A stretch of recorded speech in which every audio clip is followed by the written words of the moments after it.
Ya, Anda kembali di Apa Kabar Indonesia Pagi. Saya langsung saja menyapa Pak Justinus. Pak Justinus, kalau tadi kan sempat dibahas juga belum berlaku lah begitu sebenarnya untuk barang jasa premium begitu ya. Artinya bisa kita pastikan ini yang akan sangat terbebani adalah kalangan menengah ke bawah ya Pak ya. Nah, terus untuk apa ya? Tujuan pemerintah sendiri kan sebenarnya menaikkan PPN ini kan untuk meningkatkan daya beli. Tapi sebetulnya dengan kenaikan ini justru daya belinya berkurang. Itu jadi ancaman juga yang dikhawatirkan oleh masyarakat. Gimana pendapat Pak Justinus? Baik, kalau terkait memang pajak itu beban ya pada dasarnya. Tapi tentu menambah beban masyarakat pada saat sulit itu isu yang lain. Saya rasa itu yang perlu dikritisi. Maka pemerintah kan berupaya memberikan bantalan. Kalau kita lihat, misalnya ada pajak penghasilan karyawan ditanggung oleh pemerintah untuk gaji sampai dengan 10 juta di sektor padat karya. Lalu diskon listrik 50%. Ini kan juga cara 50%. pemerintah untuk memberikan bantalan ke rumah tangga. Jadi harapannya termasuk bantuan beras ya yang diberikan kepada keluarga tidak mampu. Ini kan cara-cara yang dipakai untuk memberikan kompensasi atau ada trade-off antara kenaikan PPN dengan daya beli. Jadi kalau isunya daya beli, saya rasa ini nanti akan menjadi diskusi berikutnya. Kita lihat dalam 2 bulan ke depan seperti apa. Nah, saya mau meletakkan pada yang disampaikan Mas Bima tadi, saya sepakat. Memang PPN seharusnya tidak menjadi jenis pajak utama untuk mengerek rasio pajak. Mestinya kita mendorong pajak penghasilan yang lebih mencerminkan keadilan. Tapi faktanya memang mengejar PPh, kita tahu, Mas Bima juga paham, ini tidak mudah dan harus terus diupayakan. PPN memang cara gotong royong yang paling memungkinkan dalam jangka pendek, itu paling mungkin untuk menaikkan penerimaan, tetapi lagi-lagi ini bukan yang ideal. Nah, saya juga sepakat untuk PPh kami rasa perlu kolaborasi banyak pihak. Kita juga mengetahui Ditjen Pajak punya banyak kendala untuk bisa mengejar pajak penghasilan. Maka di Undang-Undang HPP itu, Mas Arief, Mbak Putri, sudah diatur integrasi NIK dengan NPWP.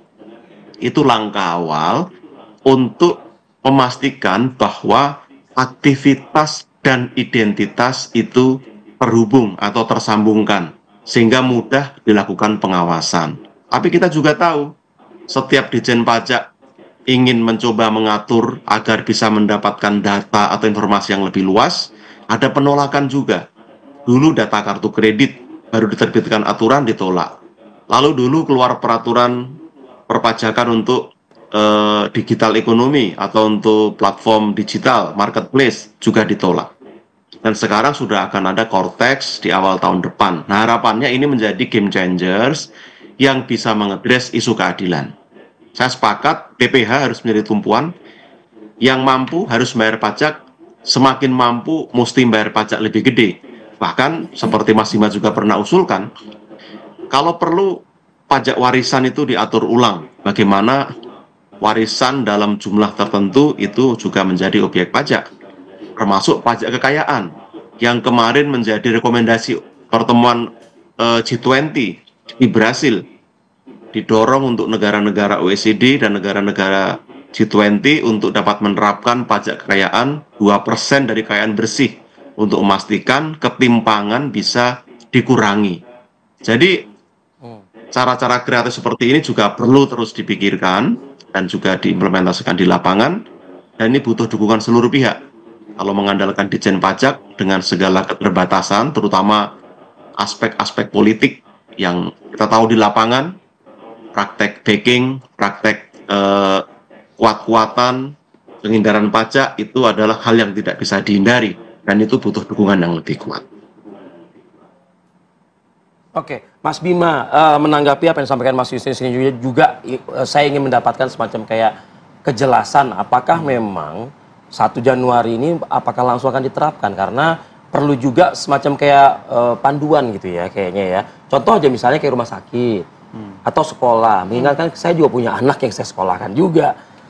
ukuran dia nanti ada di sekolah premium atau rumah sakit premium ini kan harus jelas juga duduknya kan. Iya. Jadi di satu sisi kan undang-undangnya mengamanatkan 1 Januari 2025 itu sudah harus berlaku. Itu di undang-undang. Ya. Dan kenapa ini dipacu untuk tetap 12% dengan alasan itu? Sementara aturan teknisnya kan belum ada. Itu. Iya. Nah, sehingga ini jadi bingung Apa juga. istilahnya juknis ya, petunjuk teknis Petunjuk gitu ya. ya, nanti di peraturan Menteri Keuangan biasanya di list ini barang yang kena, ini tidak, klasifikasinya bagaimana.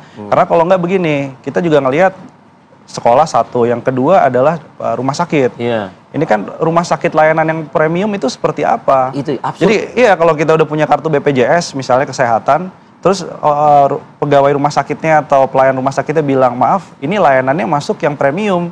Jadi ini kena tambahan lagi PPN 12%. Dan 12% ini nggak ditanggung oleh Pemerintah. BPJS Berarti Kesehatan. jebakan Batman buat pasien ya berarti ya. Iya kan di rumah sakit. kasihan. Kasihan Ya. dong. Padahal beberapa penyakit kronis memang butuh investasi mesinnya yang mahal ya, pelayanan yang ekstra gitu. Iya. Ini definisi premiumnya seperti apa? Ini nggak dijelaskan. Nah, gitu juga soal misalkan daging, sapi, itu kan pembedaannya tidak jelas. Jadi saya pikir pemerintah ini di satu sisi paham bahwa kalau ini dijalankan, ini akan mengerikan sekali dampaknya ke ekonomi tahun depan. Makanya kan ada stimulus-stimulus tadi untuk mendampingi ini. Berarti kan ini udah pasti bahwa 12% tetap berlaku satu. Tinggal kita menunggu hari nih, ada aturan teknisnya. Satu lagi adalah efek-efek berantainya. Dan kalau efek berantainya ini kemudian didorong, ini akan menurunkan pertumbuhan ekonomi. Jangankan 8% pertumbuhan 2025 gitu ya. 5% aja bisa nggak nyampe. Karena inflasi itu diperkirakan lebih dari 4%. Jadi ini akan mendorong harga-harga barang naik semua. Yang satu lagi yang belum dipikirkan pemerintah, semakin tinggi tarif pajak dengan sistem pajak kepatuhan seperti sekarang, orang tuh geser kepada barang-barang gelap, Betul. barang-barang ilegal. Iya.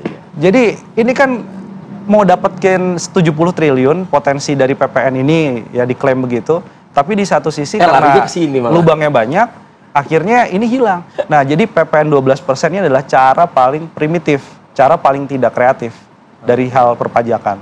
Tadi yang disebutkan Pak Justinus, mulai dari pajak kekayaan, pajak warisan yang direvisi ulang, itu adalah pajak-pajak yang harusnya dikejar. Tapi karena ini butuh reformasi pajak yang lebih serius, sehingga jalan paling pendek, tahun depan ada makan bergizi gratis, tahun depan ada lumbung pangan nasional, tahun depan ada beberapa infrastruktur, termasuk yang dibuat Pak Jokowi, IKN misalnya. Iya. Ini uangnya dari mana? Salah satu yang paling cepat adalah menaikkan tarif. Tapi efek kepada rasio pajak, saya nggak yakin rasio pajak bisa meningkat dengan kenaikan tarif PPN 12%. Ditambah lagi tadi yang disampaikan oleh Pak Justinus, bila mana memang stimulus bulanan yang dilakukan oleh pemerintah ini, seperti kayak 2 bulan listrik dan lain sebagainya, ini kalau misalnya memang dampaknya masih belum baik kan akan diperpanjang, katanya kan tadi kan seperti itu. Nah, apakah memang APBN kita masih cukup mampu kuat. gitu loh Ya, untuk menopang itu kan begitu. Itu jadi pertanyaan juga. Jadi meningkatkan tarif pajak agar penerimaan lebih banyak, Tapi kantong sebelah belanjanya itu dengan pengeluaran yang luar biasa besar, ini juga nggak bisa mengimbangi. Mau stimulus sebanyak apa? Oke. Ya, untuk jaga ekonomi tahun depan bisa tumbuh 5%. Ya, artinya kan pajaknya nggak dapat, utangnya terus bertambah. Itu konsekuensi 2025. Oke. Pak Justinus, saya juga mau nanya ini kayaknya yang paling terdampak ini kalau dari komentar-komentar masyarakat ini memang kalangan menengah. Karena kalau tadi kita dengarkan kemarin ya, untuk pendapatan yang 4,8 sampai 10 juta. Artinya kan 10 juta itu di atas 10 juta juga masih masuk ke kalangan menengah. Kita tahu ya Pak, deflasi sudah 5 bulan berturut, angka kelas menengah juga makin sedikit. Padahal kita tahu angka ataupun kelas menengah ini yang paling besar menyumbang pertumbuhan ekonomi. Nah, kalau dari Pak Justinus sendiri sebenarnya sudah tepat nggak kebijakan-kebijakan ataupun stimulus yang diberikan? Misalnya seperti listrik mungkin 2 bulan, kemudian juga ada jaminan untuk yang menganggur begitu dan lain sebagainya. Sudah tepat tidak Pak? Atau mungkin ada solusi lain yang bisa disarankan untuk pemerintah agar kondusif dulu lah paling tidak, baru kemudian kita naikkan PPN 12%? Yang pertama saya menambahkan sedikit, kemarin kami juga mengkonfirmasi ke Dirjen Pajak terkait pengaturan barang dan jasa premium. Karena ini akan digodok lagi aturan hukumnya dan dipastikan nanti seluruh stakeholders akan diundang untuk memberikan masukan sehingga tidak ada sasaran yang keliru, apa itu barang dan jasa Kerancuan-kerancuan premium. gitu ya. Ini kan istilah yang mau dipakai untuk mengedres isu keadilan. Dan mestinya kita dukung, yang penting pengaturannya nanti jelas dan tepat sasaran. Lalu yang kedua tadi terkait dengan stimulus.